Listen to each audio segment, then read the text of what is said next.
Hey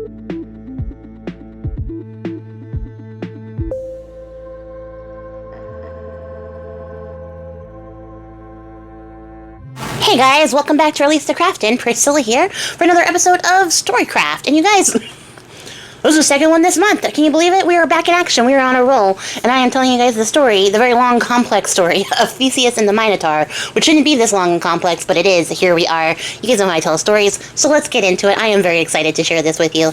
I guess all the prerequisites up top. If you missed the first part, it's in the Storycraft playlist. It's in the description box below. Click on that, see the first video, then come back to this one so you don't get lost in the story. If you like what I do here and you'd like to see more cool things, join me over on Patreon. I have that too, and it's really fun, and there's like a really great little community over there and cool people, and we make cool stuff. Link in the description box. Again, I also have an Etsy shop, which I never talk about because I'm always perpetually mad at Etsy and their outrageous fees. But it's over there. You can check that out too. But yeah, that's all the business. That's all the business I got for you. So let's get into the business of telling stories. So where we left off last time, quick little recap. We talked about this man named Daedalus, and his search for redemption is where we left off. And he is now traveling to the island of Crete because the king of Crete, King Minos, has a particular problem. So let's talk about Minos a little bit. Minos, king of Crete, actually, at this time in history, Crete is actually a bigger deal than Athens, the capital of Greece. King Minos is known to be a extremely wealthy, extremely powerful, extremely ruthless sort of leader.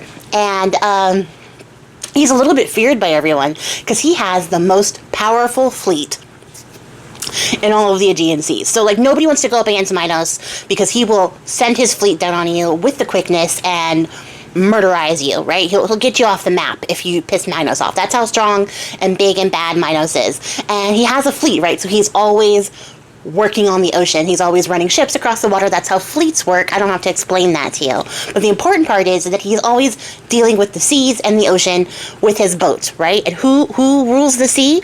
Poseidon. That's right. So Poseidon, god of the seas, god of the oceans, is really tight with King Minos. He's actually like, I like that guy. That guy I like a lot. He's a hothead like me. He gets stuff done like me. He's a master of the seas like me. And I really, really like that guy.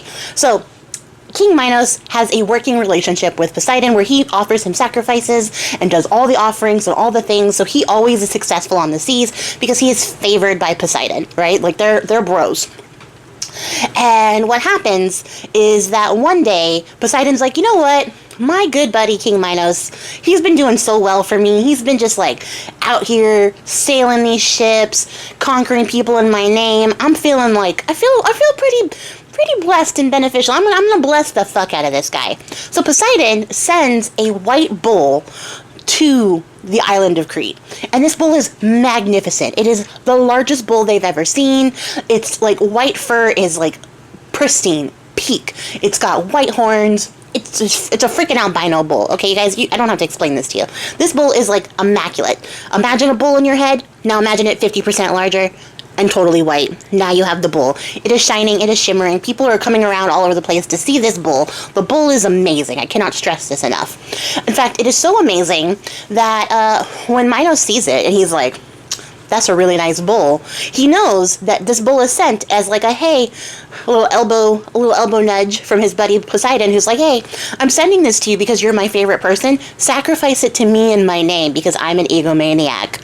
And we'll continue to be tight buddies. We'll continue to be tight bros. The problem is that King Minos knows this. He knows he's supposed to sacrifice this bull.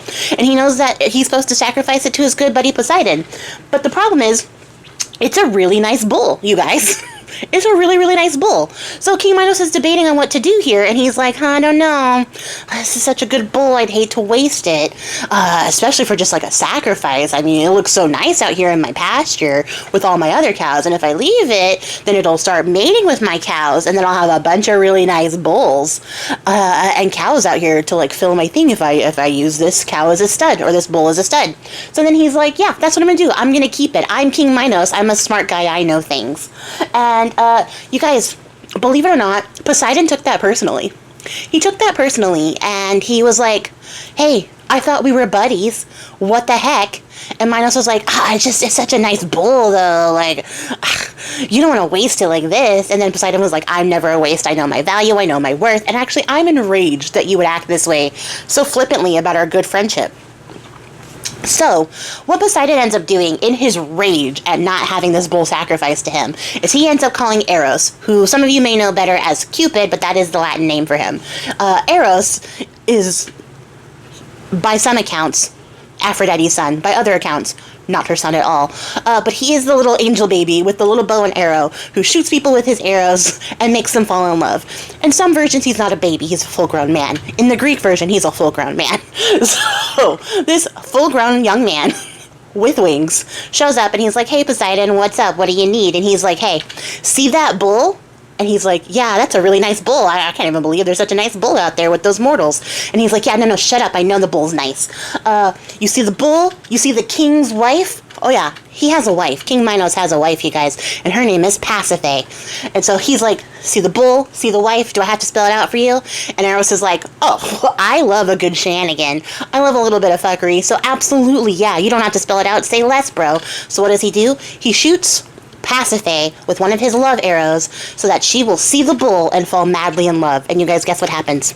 She does. She becomes obsessed with this bull. Every day she is out there in the pasture. She is like stroking its fur, brushing it down. She cannot get over how hot and horny she is for this bull. And I'm going to tell you guys right now, if you didn't know where the Minotaur came from, you're about to find out. So if you do not like that kind of stuff, click away, come back later. You don't have to hear about it, but we're going to talk about it. So, at any rate, she's getting like hot and bothered for this bull, but she cannot figure out how she is going to fulfill this desire because it's a giant bull, you guys.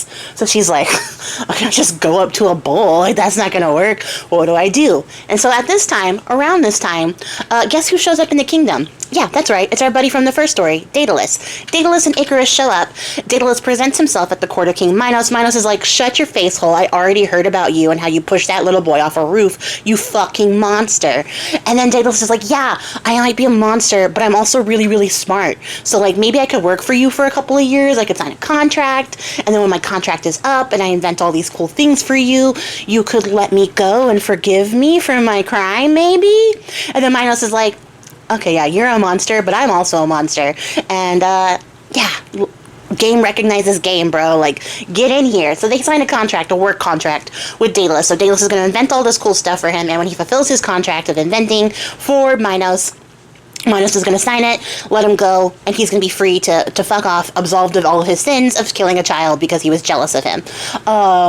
And so what happens is that Daedalus and Minos work together, and Daedalus helps renovate, like, his ships, his fleets. He gives him all these cool new weapons. He started building all sorts of stuff for King Minos. So Minos, who was already a big bad guy before, is now, like, a fucking unstoppable force of nature, backed by Daedalus and all of his creativity and his ingenuity. Because, of course, what do you do when you get an inventor in your midst? Do you improve your infrastructure and do things to better the lives of your people?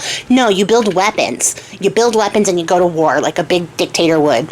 So, while Daedalus is serving in the court of King Minos and Pasiphae is getting hot and bothered for a bull, she's like, hey, that guy, that inventor guy, works for my husband, which means he works for me. And so she goes over to Daedalus's workshop in his little tower, and she's like, hey, crazy question, but you can, like, invent anything, can't you? And he's like, yeah, totally, I can. I'm the greatest inventor of all time. I absolutely can invent anything. And she's like, so, like, if I were to ask you to build something for me but not tell anybody, you would definitely do that, right? And Daedalus is like, well, I don't really have a choice because you're the queen, so go ahead and ask me what you would like me to build for you, my queen. Like, I would be happy to do so. So then she's like, I want to fuck that bull in my husband's pasture. And he's like, the great white bull? And she's like, yes, the great white bull. And he's like, what do you want me to do about it? And she's like, I don't want to get crushed to death by a bull. So if you could make that work. And so Daedalus is like, I've never had anyone ask me for anything so crazy in my life. Challenge accepted. So he does, in fact, rise to the occasion, no pun intended, and build her basically a big cow costume, a big dummy cow costume made out of wood and steel and all sorts of things so that she can climb in to this cow costume in the middle of the pasture and get mounted by this bull the way that she wants, because the arrow has made her cuckoo for Cocoa Puffs for this fucking bull. So, bleh, so gross. This happens. She gets exactly what she wants. And then the magic of the arrow wears off. She's deeply ashamed of herself, but she's also, you guys, you won't believe this, she's also fucking pregnant, because this is the magic of Greek mythology. So, Pasiphae becomes pregnant by the bull that Poseidon sent, and what ends up happening is that when she gives birth, the child that she has is half man, half bull. So she gives birth to a little baby boy with a cow head and shoulders. And when Minos sees this, he's like, what the fuck, Pasiphae? What the actual fuck? So, what ends up happening is that Daedalus is like, that's crazy, bro. I don't know how that happened. That's so wild. And Minos is like, you gotta do something, because I can't fuck with this. This is outrageous. And they already have a child before this. I should point that out, is that Pasiphae and King Minos already have a daughter, and now they have this monster son to deal with. So King Minos charges Daedalus with the task of building a labyrinth that he can then leave the baby in, because what you can do in this time is push a child off a roof and be absolved of your sins, but what you can't do is murder a baby. You can abandon a baby, though. And so King Minos has figured his way out of this little predicament. He's going to leave this baby in the middle of the labyrinth, this monster child. Because you can't kill a baby, and you also can't kill a baby that has been blessed by the gods. And technically, since the bull was blessed, a blessing, he can't kill this baby. So he has Daedalus build the most complex labyrinth the world has ever known. There has never been one like this again. It is more complex than the pathways of the human mind. It is far-reaching and, like, way beneath the city. And it is super, super complex. And what ends up happening is that when Daedalus gets done building this labyrinth, Minos kills all the workers who helped build it. Because he's like, I don't want anyone to know the secrets of this labyrinth, even in part. So he kills all the workers, which is a red flag to Daedalus, the inventor of this labyrinth, who knows the entire pathway. And he's like, well, so it took me a while, but I did it, and my contract is actually, oh, look at that, my contract is up. So if you could just, like, sign it and let me go, that would be great. And King Minos is like, yeah, about that. No. No. So what he does, because he's like, I'm not giving up having the greatest inventor in the world working for me. Also, you're the only person who knows how to navigate this labyrinth, and what if I want to get in there one day? You're going to have to be here to tell me how to do it. I can't kill you, but I also don't want you getting out and telling anyone else about the secrets of my labyrinth. So he locks Daedalus up in his workshop tower, in one of those, like, you're a comfortable prisoner kind of way, where you get all the luxuries and amenities, but you can't fucking leave. That kind of thing. Like, he gets all the stuff, but he can't go anywhere. So he's still having a generally okay time, despite being a prisoner, locked in a tower with his son and all of his inventions. And they do exactly that. They toss the baby into the labyrinth, and they leave it there. And turns out the baby doesn't die, because the baby is a flesh-hungry monster. So it ends up eating, like, anything it can find, birds, mice, rats, anything that crawls into the labyrinth it eats. And this leads Minos to one of his greatest plans ever, because around this time, the other child of whom I did not mention, mention words are really hard, his son, he had an older son, older than his daughter Ariadne, an older son named Androgeos. I hope I'm saying that close to correct. He actually ended up being killed on one of King Minos's, like, ventures into the mainland by the Athenians. And so, in retaliation, Minos demands that the Athenians send him every single year 7 youths, 7 maidens, and 7 men. And they have to be virginal youths, so of a certain age, every year. In some versions, it's every 9th year. Every year is more dramatic. And when they send him the 7 youths, what does he do? He releases them into the maze for the Minotaur to consume. So this is what the Minotaur eats every year, is 14 virginal children, teenagers. And yeah, that's where I'm going to leave this story, because in the next part, we're going to talk about Theseus and how he ends up in King Minos's labyrinth, or, you know, the long road that it takes for him to get there. So yeah, come back. Come back and we'll talk more about the possible crazy tale of Theseus in the labyrinth. And that's going to be it for me, you guys. I appreciate your faces. I hope that you're enjoying this very long story in this many-part format. And I will catch you guys all in the next one. Until then, happy crafting, guys. Bye!